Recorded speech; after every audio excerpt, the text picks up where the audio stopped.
Hello and welcome back to the Blizzard Arena here in Burbank, California. My name is Kevin Michael Johnson, and we have one more match to go here in Group A for the HGC Finals. We just saw Tempo Storm send the Deadly Kittens, the team from Southeast Asia, packing. Our first team falls from the tournament. However, Tempo Storm now has to go up against an opponent they fell to earlier today in a 2-0 victory. Can they hold it off against the team from China? Let's head on over to the analyst desk and hear what they think. That's right. Thank you very much, Kevin. Back to official duties for me. I've the chains back on. I'm back on the desk here as we continue things on the final series coming up in just a few moments' time. Tempo Storm going up against CE once again, but overall, Tempo Storm bringing out the Kerrigan and Kel'Thuzan to round that out. Kaldor, that was pretty impressive. It was really well played, especially Psalm's performance on last map was absolutely stellar. It was really well done there. So I was pretty impressed by it, and I'm curious to see what they have now up their sleeves for the last match, since they already said this is the one that really matters for them compared to the earlier series against CE. A really good point, because do they now go down the path of, like, we have more pocket picks, etc.? That could be a thing, Skimmy.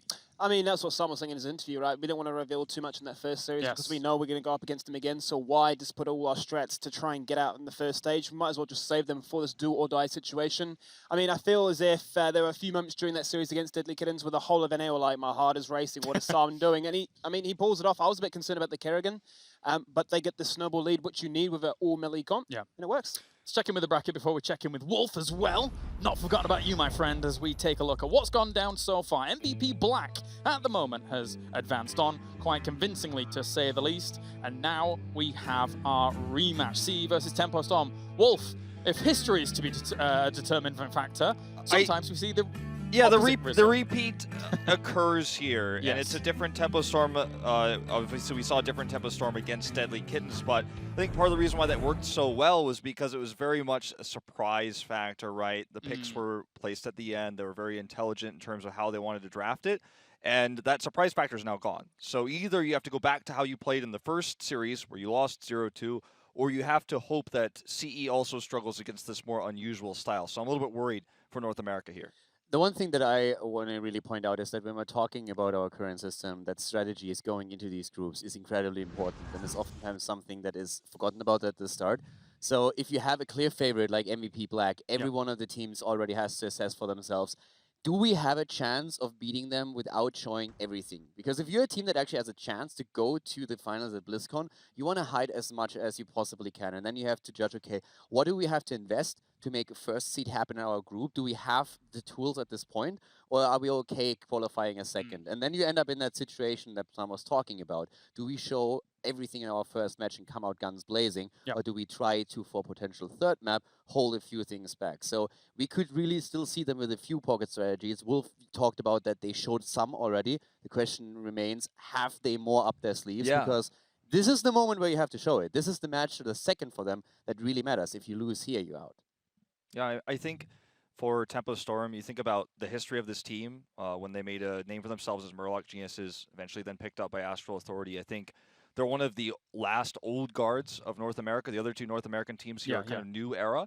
And I think that making it to BlizzCon, if it means you have to use your strategies here, you might not perform well at BlizzCon. You've got some time. I think you have to use everything you've got. You've got to use your last trump card here in this best of 3. Well, let's focus on CE, because obviously they're a team that has beaten them 2-0 just today, but also going up against MVP Black. They were defeated 2-0, Skimmy, but it didn't look all hopes lost. There were still some moments there where CE looked strong.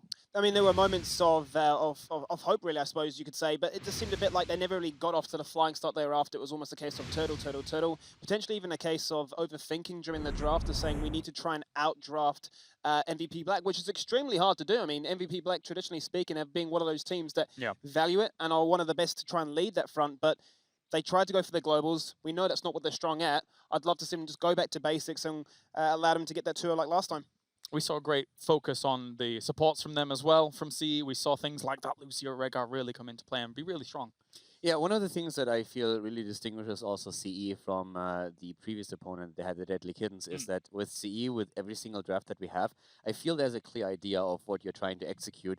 And usually the thought process, everybody is on the same page in the fights. Then it's a question, is our opponent stronger than us or weaker? And in the case against MVP Black, you could just say that execution was better on the side of the Koreans. But for example, as much as the kittens have improved, there were still mistakes that were made. As for example, we've been talking a lot about the way that Lava Wave was used. You can argue if that's the better ult, but if you use it, there's several ways of how you can approach it to get max value. And they never really got that. So they had a little bit of asymmetry going into a lot of these fights. And I don't think that CE is going to make those same mistakes. So this is going to make it a lot tougher for Tempo Storm to get a victory. I think that CE's focus on the supports is really intelligent because they've got two great support players, of course, in the double support meta, moving this player into the support role. And Lokhtar is not really disappointing on DPS. So if you draft support early and try to find the right DPS, I think that's the goal. And I think that's why they tried the Zul'jin. And I think it was a really cool experiment. Yeah. Will they use that in this best of 3? I don't think so. But I think for Tempo Storm, they should focus on the fact that CE has already shown that supports are their mains. Well, let's focus on Tempo Storm, of course, because I want to ask you guys, as you've been watching them throughout the day, what can Tempo Storm derive from what they played against when it came to CE? Because obviously, as you said, their supports were a big factor, but Lokhtar, as a DPS, was actually quite strong as well. Skimmy, your thoughts? I mean, for me personally, I've seen Tempo Storm, they seem to have this really big love for Malthael. It seems to be either first picked or always guaranteed alongside the ETC, which, I mean, it's a fantastic pairing, as we've coined it, the circle squad of Moshpit as well as Tormented Souls. Yeah, it works well, but it seems a little bit one-dimensional so far. Yes, you can make the argument that they're not trying to show too much. They want to run a standard comp and try and get through with comfort picks. But as you mentioned, this is do or die right now. They can't allow anything to go through. They need to get through to Anaheim. And because they plan the first day, I mean, something to consider is they'll have the rest of the week to prep as a result of watching the rest of the groups.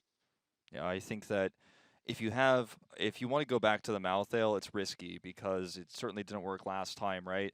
And I think in that best of 3, they probably learned this isn't going to work against Deadly Kittens, which is a totally different type of team that they clearly prepared for. They did something a little bit different. So, yeah, I think if you have a new strat, use it. Otherwise, try to play around the strengths of CE.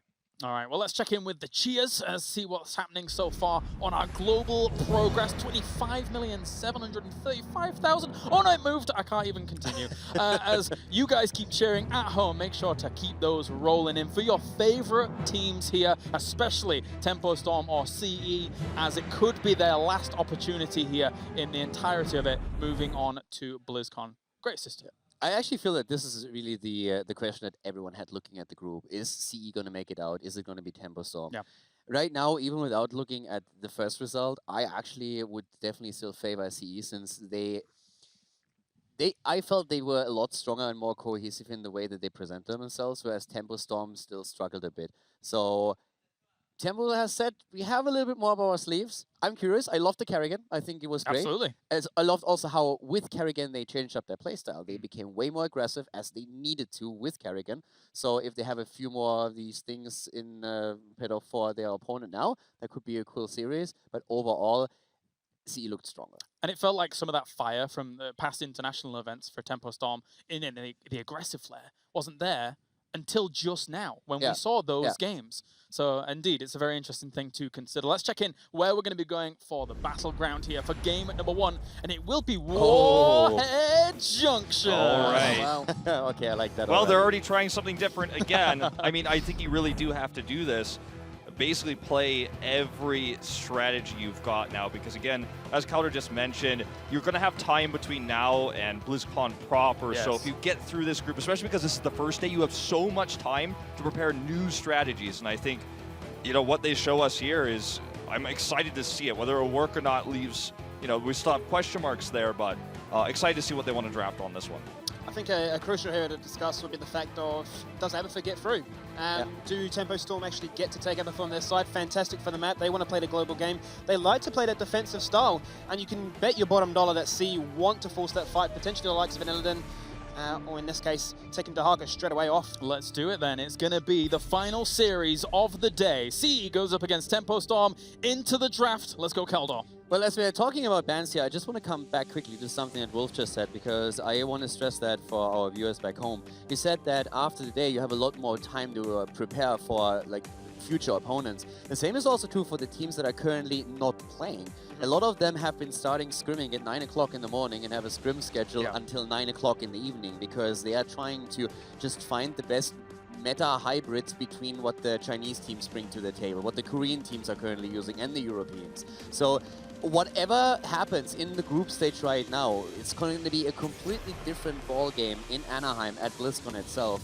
And that is going to happen for the teams that play today, that will then adjust, and also for the teams that are currently watching this, trying to mirror that onto their own scrims and then see where do we have to adjust to make it even better. And it's really cool that you make this point, because as Tempo Storm, if they can claw their way out of this best of 3, it's almost like you're throwing 2 curveballs, because you may cause the teams that are preparing for you for the future think this is how you're going to play later, and then you don't play like this. All the pros that are playing right now in scrims have on another monitor the stream, and every single time they die, every single time they're in draft, they're flipping over, checking what happens, just to get a bit of an idea. What do the other teams actually play in the tournament compared to what they used against the scrim? So just a bit of the mind games that we have for all the viewers at home, what's currently happening behind the scenes. In our game here on hand now, on the other hand, we have first pick on Brightwing, so already emphasizing the global and also the support for CE, as you pointed out, Colaris. Yeah. And then Oriel with double support, already thrown here by Tempo Storm. Not sure if that doesn't even worry me a little bit. Yeah? I'm usually not a biggest fan of the Valor Oriel on a big map like this. Usually I'm more opting for the sort of the macro gameplay, the idea of just taking camps, securing strong skirmishes so you can gather those nukes. We've seen past again, fights break out, you go for those big strong pushes on those side lanes, you try and get a full, you try and get a keep, you're trying to establish a lead pre-10. Now overall I like Oriel Vala. I mean, it's obviously an insanely good comp. It just feels a bit too cookie cutter clean for me right now. So I'm wondering what is going to be the spicy kicker here that makes this crazy comp. Yeah, because you have to somehow now respond to the fact that Brightwing is going to be able to split push, split soak, whatever, what have you, teleport in. So the control of the objective is definitely in the hands of CE right now in terms of forced team fights that need to happen. That's the edge that Tempo Storm has currently, but what will they bring to the table that's going to really affect this global? And right now we don't know. Now there's 2 things that I could see. One is that you're trying to play basically what Fnatic has done at the mid-season brawl, and you're trying to push completely heavily with a 4-man, and you're trying to get value with that, while another hero is attempting to soak as much experience on the remaining 2 lanes. And with Vala as a first pick, another approach that you could take is that you are focusing heavily on boss control, and you're trying to take the camps here. Boss on this map is easily taken and insanely strong with a good push, so that might be something that Tempo Storm is going to attempt to do to get early momentum. What I'm looking at here, though, with the idea of them going for the Tracer as well as the Tester, you've got the idea of, hey, Phase Shift can come in from Brightwing as well. That's a double shield. That's the ability to almost play, as you were discussing off air before, with the Genji. He Swift Strikes in. You've got the Emerald Wind as well as the shield on top. And, Tracer, Alufalo, he went for the untouchable. He wants to go for those kills. So a lot of protection for him. As much as they banned Garrosh, what do you think about the kicker being Medivh? Could be. What I think, I want to point out that this Zarya ban, it's obviously quite unusual in Asia to see this type of ban. This means that CE is going back towards that thought process that Kauder was talking about, hard pushing, having the protection for Pala. Very strong pusher is Zarya in the early game especially, so just ignoring the global and just forcing the global to come to you. I think that's a really smart ban. We are going to see Sonya committed to as the solo now. They pick up the Muradin. I'm still really favoring CE, though. They have Tracer, Tastar, Brightwing, a very strong comp for the reasons Skimmy was just describing. And now that Tempo Storm has kind of shown a lot more here, they could just respond at the end of the day. Johanna, still a possibility here, against the Vala, obviously. I'm still not too sold on this Johanna idea. I'm looking at Tempo Storm right now as their 5th and final pick. Abathur still screams at me. It's got this far through. I thought it was going to be such an influential pick on this. And it would allow them to then keep up with that global rotation that Brightwing is going to add on the side of CE. The final 2 picks, as you say, though, Johanna, it's an idea. They've run it before against MVP Black earlier today. What about ETC? Strong possibility. Yeah, I mean, the thing is, there's a lot of interrupt on the side of Tempo Storm, though. I mean, a lot. So Mosh Pit not going to be really a big factor. I like the Johanna and Illidan. So an extra pseudo-global with the Hunt and a strong solo lane there against Sonya. So I really am liking where CE is taking this. Me too, and I'm really surprised by Tempo Storm. We have a Lily. Now, this is not as insane as it might seem at first glance, since they have also played that in the past, but they picked the map, right? I'm not crazy here. They did I've pick seen the it map. right. Yeah, so that's correct. For Warhead, just looking at this, I expected something a little bit more crazy. yes, you have Walla, you can go for camp control, you can try to play around the boss, but your opponent is now currently drafting something with several globals, heavy dive, very heavy mobility as well. So I'm a little bit worried for Tempo Storm. I expected something that is a little bit more spicy than a very traditional hybrid, double support hyper carry. Do you feel that they were going down that path until they saw the Illidan and they were like, okay, maybe we need some blinds? Because they never went into that situation thinking, Lili's our last pick, guys, let's go. I feel the pick was too fast. I feel like they didn't get what they wanted here, and then they felt like we need to counter the Illidan, then I guess the map doesn't matter, and if we counter this comp, we can beat it, but I still think with the double pseudo global they have here, the lack of globals, and really the lack of solid interrupts in terms of channeling here for this team, I think they're going to struggle on their map pick. But again, what do you pick on the last pick if you don't pick Lili? You still pick a different support, right? Yeah. I mean, Lucio, I think, would have been a better choice to at least have some more mobility, some more movement. Rhaegar, also a good option for that sense. He can also roam the map. What do you guys think? I mean, it's a tough question. I feel that even with another support, you might have changed the draft a little bit, but I still think the main core and the main idea of the draft would remain the same. So it's not a bad draft per se. It's just I feel CE got much better picks, and it's not what I expected when I saw, hey, Tempo Storm just picked Warhead. It feels like the Illidan really gains a lot of power based off of the draft originally, because when you see the Brightwing Tassadar Tracer come into play, the Illidan's kind of an afterthought at that point. You think they've got their target for the Tassadar shields. The Brightwing's there just because it's Warhead, etc. But having the Brightwing there to just kind of enable everything as well is very strong. I mean, opening up like that allows them to go for the Tracer, arguably a big counter with the Polymorph. Same thing for Illidan as well. Illidan's really full on that in terms of Sonya and Malthael reaching that high potential, Dahaka to a degree, even Ragnaros to some extent. But, you know, I thought this would be their map. This would be their go-to. Right. And I thought they're going to play, you know, a quite aggressive style. Did we just have 2 Walas in there? Did that happen? I saw that. I just wanted to ignore it, right? I mean, I know you like Valor, but 2 might be a bit too much. Yeah, exactly. Am I seeing double? Like, I don't know. I think that what we see with this comp for Tempo Storm is just a map choice and a strategy gone wrong, gone improper. I think it can still work, certainly, but I don't think this is like a 6 strat for them. This is them just trying to counter their opponent's strategy. The only reason I really had an argument for the Abathur would have been the fact that we've seen in North America they run the Mule. You know that you know, China want to come at you with aggression, force team fights, try and snowball that takedown structures. If you do play that slow momentum game, that could have patched things up, especially with the shielding build as well to act as that hybrid support, so to speak. But I think Illidan really was the throw. All right, thank you very much, guys. As we're ready to go into game number 1 even, I should say, Warhead Junction. Let's head over to our commentary team of Grubby and Gillyweed to find out who's moving on through this series. Hello, everyone. Do you want to do the intro, or shall I do the intro? I think you should do the intro. Hello, everyone, and welcome to game number 1, indeed, Kalaris. Here we are. This is the final chance here for Tempo Storm, final chance for CE.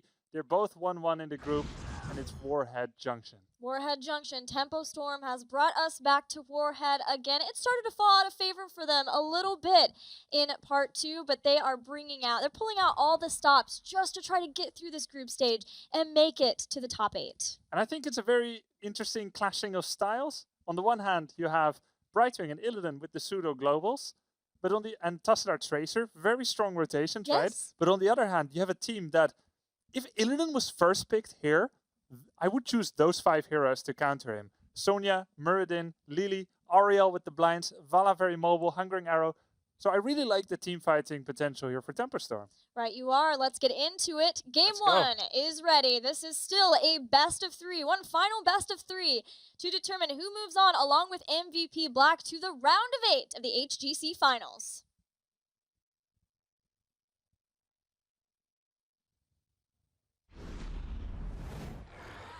And as we load into that, we see that the blue team here on the left, CE, is going to be starting here on the left. It is CE. They've got KTY playing Brightwing Paradise on Illidan. We've got Wind playing Johanna. Alufu will be back on Tracer, normally the support player there, but he will be rocking it out on Tracer. And finally, Tassadar played by Loktar.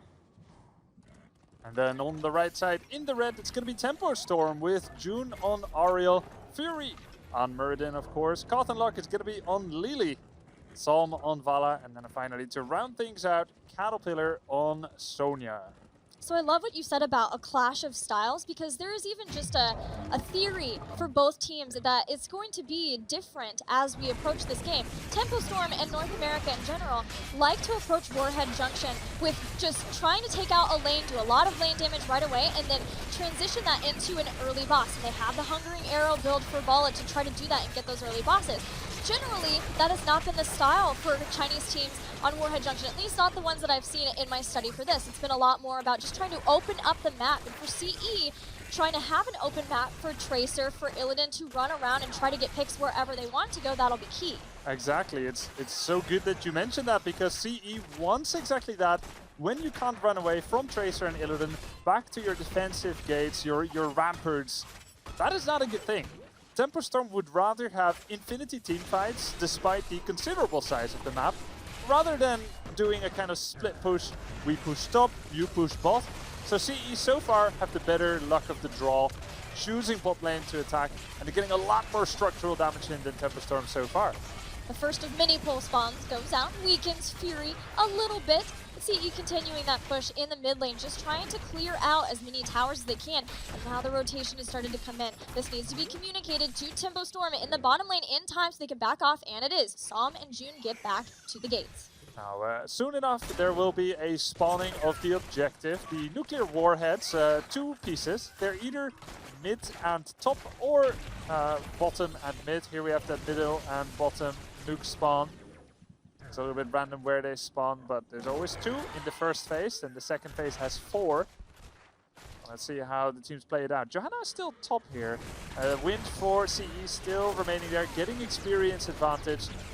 Meantime, everyone is going bottom lane here for CE, trying to clinch that bottom nuke, giving away the middle one. Yeah, there will be a 1-for-1 trade on the nuke. CE has already done damage to the towers, taking them down, so maybe just trying to move up and drop this down. One thing when I was watching SBT play on this battleground is they were very liberal with their nukes, and that's not something that Tempo Storm does. So I'm waiting to see how often CE uses nukes. Using them on structures where you might just be able to go in later on with a mercenary camp and be able to get a push, that's not ideal. Tempo wants to hoard their nukes as best they can and use them on things like keeps and, of course, the core. And that's a higher risk and higher reward play. True. Holding on to nukes means you could lose them. They could fall into the hands of your opponent, but holding them on can gain greater value. In Hero League, you'll often nuke exactly in the middle between the opponent's gate and frontal fort, getting nearly the 2 towers down, which is an easy value play, but it is fairly low value. The center of nuke has double damage, and you'll be entirely missing out on that if you play it that way. Of course, in competitive play, you can afford to be more greedy, because there's going to be less random stuff happening. Thus, holding on to them, you can take some serious fort damage on your opponent's forts. Very early boss attempt here by Tempo Storm, but it gets sniffed out immediately by Paradise. Yeah, this is extremely early for Tempo Storm. Haven't even brought down the fort in the top. It's been sniffed out, but all CE are doing are using this time and this dedication of resources for Tempo Storm to push in the bottom. They use their nuke. They're working on taking out that first fort of the game. So there's only 2 members available here for CE. They're definitely not going to try and contest it. And like you said, they take down that bottom fort. They used 1 nuke for it. And they did the rest with the Hellbat pressure and the minion wave. Now, let's fast forward and see what this what this boss is going to be getting. It's a pretty early game boss, so it's fairly weak. If you don't push alongside with it, it'll do almost nothing.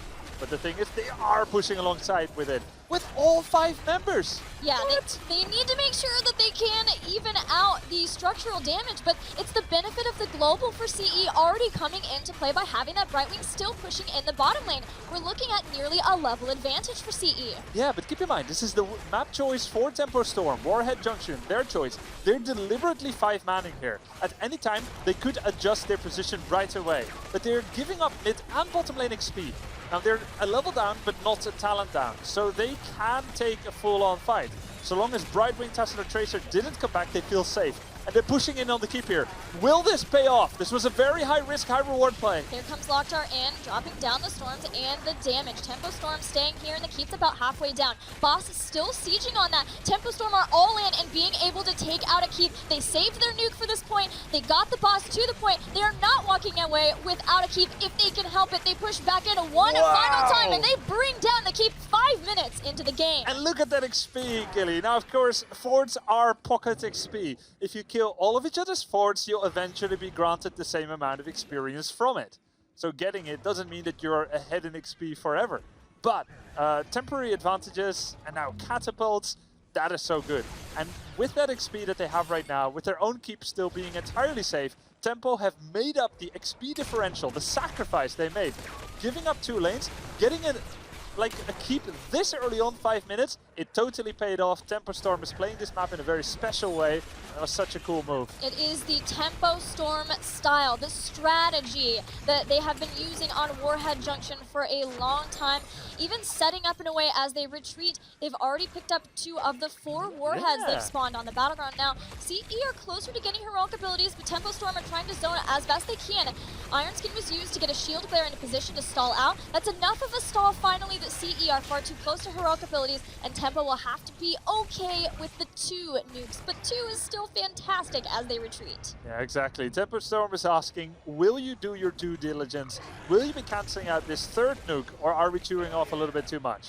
They chew off too much, but they pull back in time and they don't lose any heroes here. Will now be looking to get their level up. But there's been an incredible concentration, a population density here for Tempo Storm. Sonya went to the top lane for just a bit, 1 wave, and then is coming back already. Tempo Storm groups up a lot. And this is how they're trying to solve the greater mobility that CE has by forcing really relevant map objective fights with all 5. Now going for Tassadar, that's Dimensional Shift, 30-second cooldown. Was used. Fury still chasing after heroic abilities there for Tempo Storm, and they were trying to see if they could keep some of the members of CE around so they could get a pick from that. Not seeing that, instead they will turn around and set focus to the boss in the bottom lane, ready for more siege. Now Gilly, the only boss control is on the side of CE. They have Emerald Wind. That's it. So Tempo Storm needs to win a fight before killing the boss. This is very risky play. Somehow they need to jump in as Emerald Wind comes out. There's the 1 nuke. Tempo Storm go forward all the way onto CE's side of this boss. Fury dives onto the point. The boss is down. Nukes flying out. Crystal Aegis has been used. Tempo Storm takes down Johanna, and they'll claim the boss. Well controlled here by Tempo Storm, using the enemy's nuke against them, allowing the nuke of CE to finish off the boss, moving off the point. The jump in by Fury, Dwarf Toss on the boss point, and then their own nuke to solidify the deal. Tempo Storm, once again, the 2nd boss of the game with really good control. Tempo Storm seems angry that they were put into the position where they had to fight for their lives 2 series in a row. They will get a 2nd boss, take down the fort. They only used 1 nuke, and as you see, 2 were used by CE at that point, and that's what I talk about. Tempo never overuses their nukes, and that lets them continue this push forward. That's discipline right there. Only using 1 nuke, even in the most harrowing of situations. Having the confidence, knowing that that will be enough. You pointed it out, and it is so true. Using the 2nd nuke here to open up that keep wall. Bit of damage on the keep. And shouldn't overstay too much. Tempo have massive structural advantage. They have momentum. They have the only kills of the game. There's keep damage there. They're also finally ahead in experience. As we reset the battleground somewhat, CE sending their global up to deal with the top lane and the catapults that have amassed there. We have seen this now for a 2nd time, this more auto-attack focused build from Tracer. Bullet time. We also see the Untouchable trying to build up stacks. What's been your experience with this build before? I mean, it's great pub stomper. That means, of course, easy in open games where maybe some of the players are a little bit more random or lower rated. Every time you get a kill, you get bonus auto attack damage. And it can work at pro play as well, but the situation right now is that Tracer has 0 stacks on that talent. No stacks yet. See if maybe Ricochet at 13, that was the pick before, is enough to change things around. That might be a stack. Psalm's pretty low. Crystal just used Fury jumping back in. Full spawn nut. There it is. Vala is brought down, and there's your first stack for Tracer. Not worth a heal, says June. Probably gonna die anyway. Had a full energy bar. I don't know if out of cooldown or maybe judging that it was going to be too much damage anyway. I think that's a fair assessment there in that situation. Still 1 nuke under control by Tempo. It's not all lost. Boss on nuke will be going over to CE. And we should continue to see this. CE, even when they're down a little bit in XP, they should be able to get that back in short order. But for Tempo, it's all about these fights here at the boss. This boss.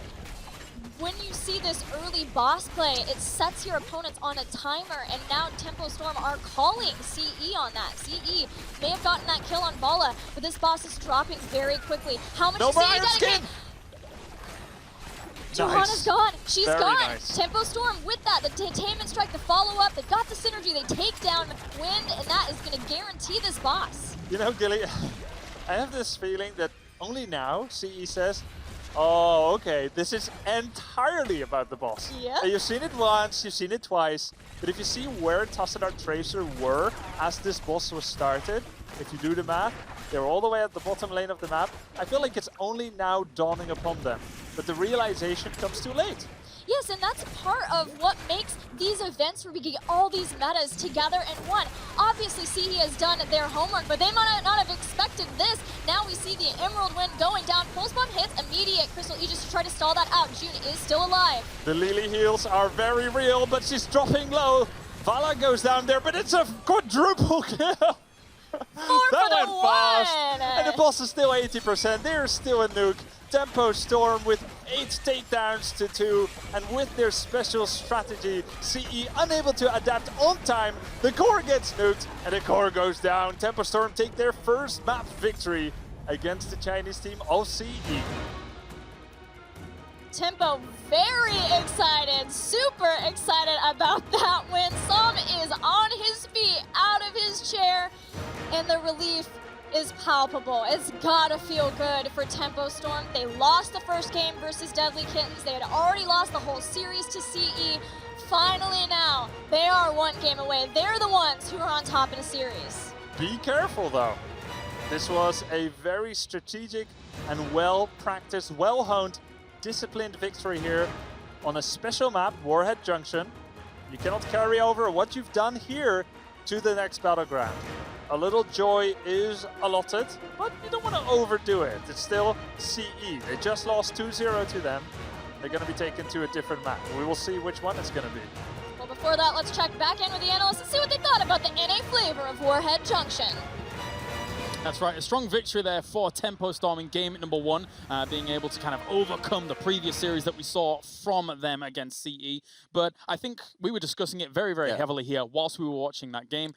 At this level of competition, we're quite surprised that CE did not identify the strategy that was going to be coming along, Caldo. Yeah, it was a little bit shocking that they didn't realize what was happening in the game. We said in the draft already that one of the advantages of Tempo Storm is control of bosses and of camps.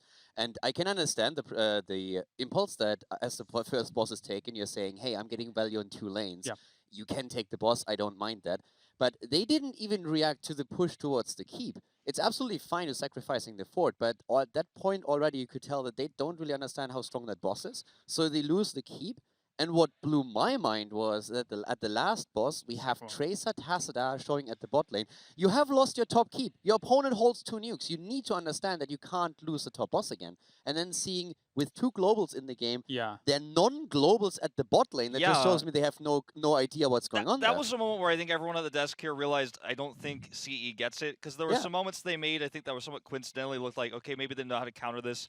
They got too greedy in that first push like you were talking about, and then they didn't have their heroes at the top. They didn't have vision either, and it was only after Johanna physically saw that they were at the boss did they actually rotate up. So Wind's like, hey guys, we need you up here, but they need to be going up earlier. And I agree with Grubby, though, at the same time. I think for this map, very good strategy, almost a little bit cheesy, you could say. But I think err on the side of caution if you're a Tempo Storm fan, because this series is definitely not over. I just think they've never seen this. That's at least how it looked there. Like, we have seen it in North America, we have seen similar ideas in Europe, and just from the reaction that we had from them, I don't think they've ever seen this idea behind Warhead Junction. Skimmy? I mean, it just felt once again accentuated by the ideas of this, CE going for globals and the utilization, as you were saying. Brightwing should be here, Illidan should be split pushing there, but like you said, times with Tracer and Tass were doing it, you're thinking, well, now you can't contest. Johanna face checking, has to use the Iron Skin very early on. gets popped just like that.